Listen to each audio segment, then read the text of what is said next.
नमस्कार, आपण पाहताय देशसत्ता न्यूज रिपोर्ट चॅनल। आज आपण गणपती बाप्पाचं आगमन झालेला सोहळा, आज आपण आला आहे वडगाव निंबाळकर येथील शिवम जादूगार यांच्या घरी, ज्यांचे इंटरनॅशनल म्हणून ओळख आहे, जादूगार म्हणून। आज त्यांची चला हवा सेटवरती हवा दाखवलेला आहे। त्यांचा अंधश्रद्धा असेल किंवा इतर सामाजिक उपयोगी कार्यक्रम असतील, या कार्यक्रमामध्ये त्यांचं मोठं योगदान आहे।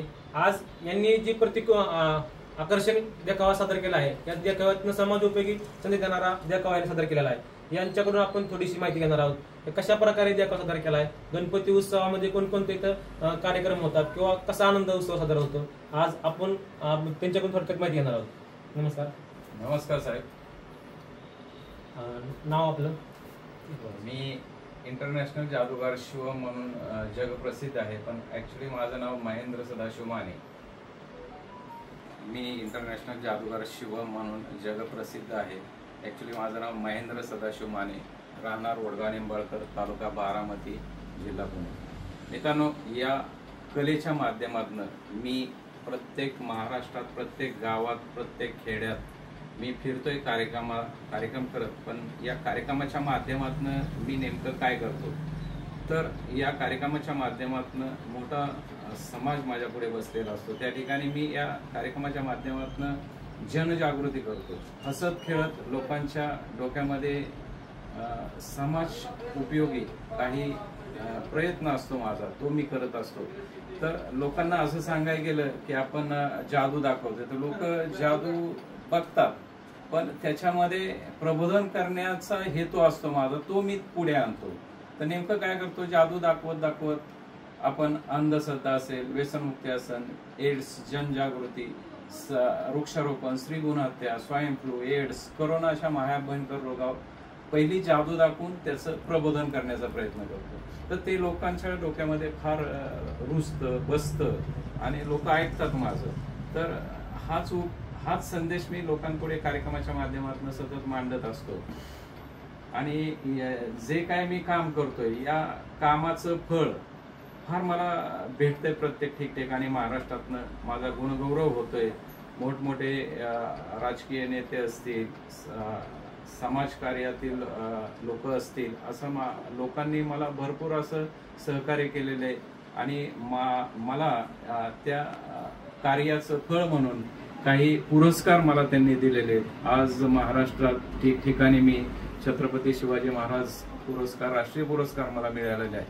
त्याचबरोबर डॉक्टर बाबासाहेब आंबेडकर राष्ट्रीय पुरस्कार मिळालेला आहे। संत तुकाराम महाराज पुण्यामध्ये हा मिळालेला आहे।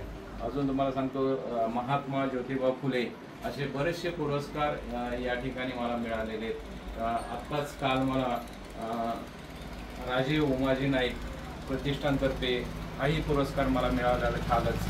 तर असे भरपूर असे पुरस्कार आज तुम्ही पाहत असाल इकडे आहे, भरपूर असे पुरस्कार। संत रोहिदास पुरस्कार सन 2010 मध्ये फलटणला संत रोहिदास चॅरिटेबल ट्रस्ट यांनी मला दिलेले आहेत। असे भरपूर असे पुरस्कार या कामाचं फळ म्हणून मला मिळालेलं आहे।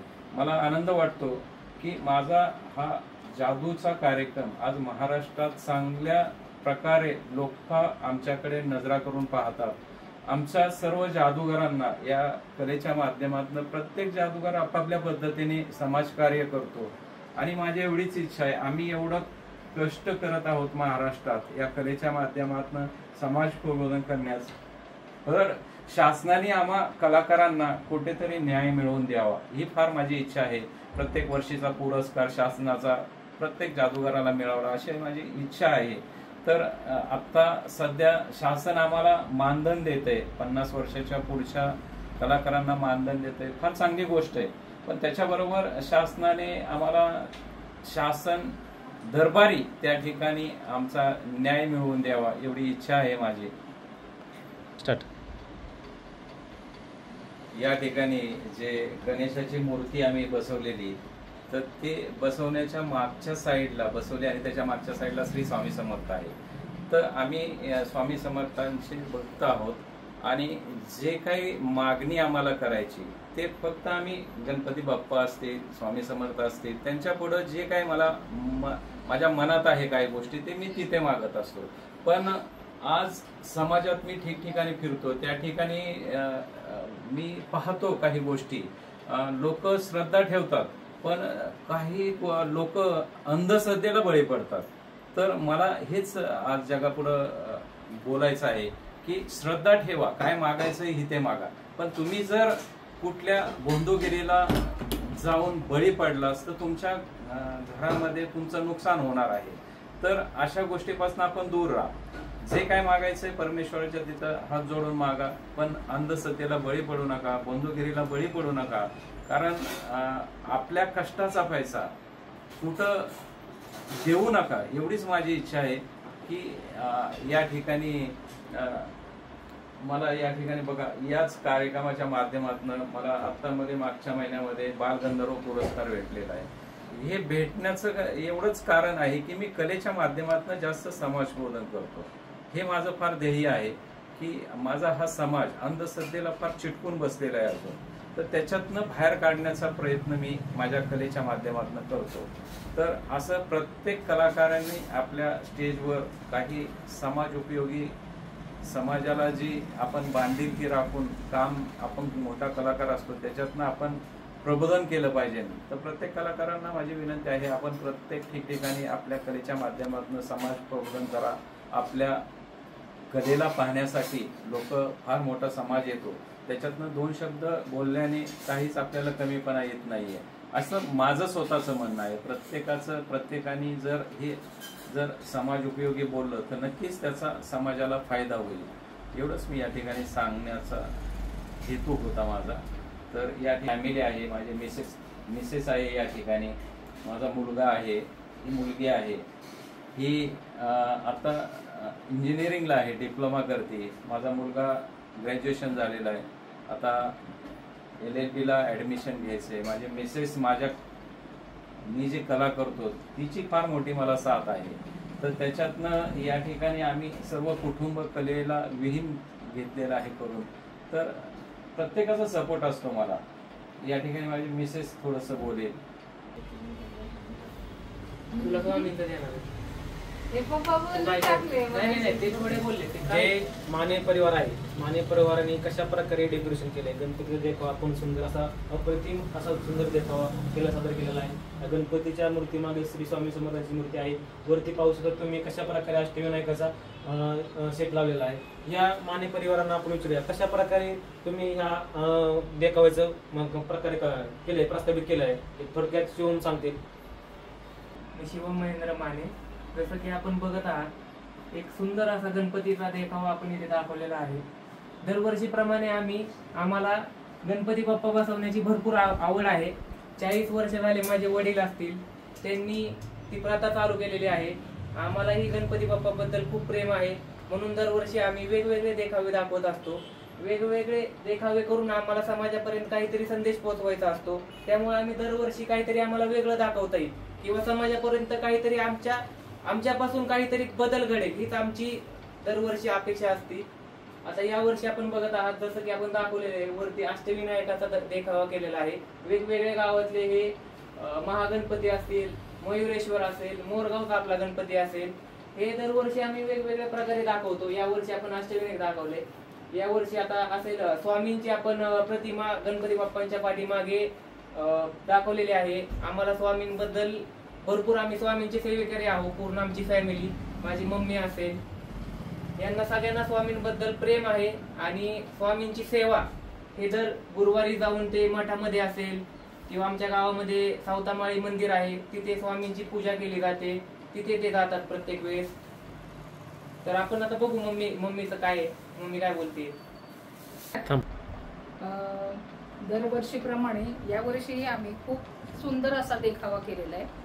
अगदी साध्या पद्धतीने, पण थोडंच काहीतरी डेकोरेशन करून पण भरपूर काही सांगण्याचा प्रयत्न केलेला आहे. आणि हा सगळं डेकोरेशन, हे सगळं जे आकर्षक सजावट मुलांनी केलेली आहे माझ्या, रात्रभर जागून, त्याच्यामध्ये आमच्या ह्यांनी पण मदत केली आहे त्यांना. आणि जवळजवळ 40-45 वर्ष झाले मिस्टर आमचे लहानपणापासून, म्हणजे गणपतीची गणपतीवर त्यांची खूप श्रद्धा आहे. आणि त्याच्यामुळं त्यांनी दरवर्षी म्हणजे अगदी सुरुवातीला त्यांनी स्वतः चिखलापासून मातीचा गणपती तयारी करून गणपती बसवला आणि त्यानंतर मग जसं जसं त्यांचं काय म्हणतात ना प्रगती होत गेली त्याप्रमाणे मग आम्ही गणपती बसवायला लागलो. आता सुरुवातीला मग आमचं लग्न झाल्यावर जसं आम्हाला जमेल तसं आम्ही बनवायचो डेकोरेशन. पण जसं जसं आता मुलं मोठी होत गेली त्यांच्या आवडीप्रमाणे प्रत्येक वर्षी आम्ही चांगले काहीतरी वेगळं वेगळं डेकोरेशन करून काहीतरी संदेश देण्याचा प्रयत्न करतो. आता यावर्षी आम्ही स्वामींचं म्हणजे माझी आणि माझ्या मुलीची कल्पना होती की यावर्षी आपण स्वामींचं हे करावं, डेकोरेशन करावं म्हणून. आम्ही सगळे घरातले आमचे सर्व स्वामींचे सेवकरी आहोत आणि जवळजवळ 20 वर्ष झालं आम्ही स्वामींचं करतो. आमच्या ताईंनी मध्ये स्वामींची सेवा रुजवली आमच्यामध्ये आणि त्यानंतर आमचं अहोभाग्य वडगावकरांचं की स्वामी इथं साक्षात त्या स्वामी आल्यामुळं गावातली बरीचशी जण स्वामींची आरतीला इथं सावतामाळ्याच्या मंदिरामध्ये उपस्थित असतो. दर गुरुवारी आम्ही स्वामींच्या आरतीला जात असतो आणि त्या कल्पनेतूनच म्हणजे आमची खूप श्रद्धा आहे स्वामींविषयी. त्यासाठी त्या कल्पनेतूनच आम्ही आज यावर्षी स्वामींचं डेकोरेशन हे केलं आणि जसं गणपतीच्या पाठीशी आहेत तसेच स्वामी सगळ्यांच्या पाठीशी आहेत आणि सगळ्यांची म्हणजे काही न सांगता इतके आज म्हणजे 2-4 महिन्यामध्ये इतके सेवेकरी स्वामींच्या आरतीला येत असतात आणि प्रत्येक जण आपापल्या परीने काही ना काही स्वामींच्या पायाशी चरणाशी ठेवण्याचा प्रयत्न करतात आणि त्यासाठीच माझी पण हीच इच्छा आहे आमच्या पतिराजाप्रमाणेच की तुम्ही स्वामींवर स्वामींची सेवा करा. जे काही तुम्हाला मागायचंय, जी काही श्रद्धा ठेवायची ती स्वामींकडे ठेवा, स्वामींच्या चरणाशी ठेवा आणि कोणत्याही अंधश्रद्धेला बळी न पडता तुम्ही श्रद्धा ठेवून आणि आमची सर्वांची स्वामींचरणी आणि गणपती चरणी हीच मागणी आहे की आता जे आपण बघतो रोज पेपरामध्ये किंवा टीव्हीमध्ये ज्या काही बातम्या येतात नराधामांच्या असतील किंवा कुठं काही खून चाललेले असतील तर आमचं हेच म्हणणं आहे की ही सगळी वृत्ती स्वामींच्या पायापाशी किंवा गणपतीच्या पायाशी आमचं हेच मागणं आहे की ही सगळी वृत्ती जाणून माणसामध्ये माणुसकी यावी आणि बळीराजाला सुख लागावं. जर आपल्याला आपल्या देशाची प्रगती पाहिजे असेल तर बळीराजा सुखावला पाहिजे. त्यासाठी आपल्या महाराष्ट्रात भरपूर म्हणजे सगळीकडेच भरपूर पाऊस पडला पाहिजे, चांगले पीक आले पाहिजे, महागाई हटली पाहिजे. तसंच सगळ्यांप्रमाणे आता आपण बघतोय सगळ्यांचीच प्रगती होती पण आज शेतकरी जिथे आहे तिथेच आहे. त्यापेक्षा जास्त म्हणजे शेतकऱ्याची प्रगती होणं खूप महत्वाचं आहे. जर देश आपला सुजलाम सुफलाम झाला, शेतकऱ्याला त्याच्या म्हणण्याप्रमाणे भाव मिळाला, बाजारभाव मिळाला तर देशाची प्रगती होईल. तो सुखावला तर आपण सगळे सुखावू. हीच आमच्या गणपतीची चरणी प्रार्थना आहे की सगळ्यांना सुख संपत्ती लाभावं आणि सर्वांना सुख संपत्ती आणि चांगलं आयुष्य लाभू दे. धन्यवाद.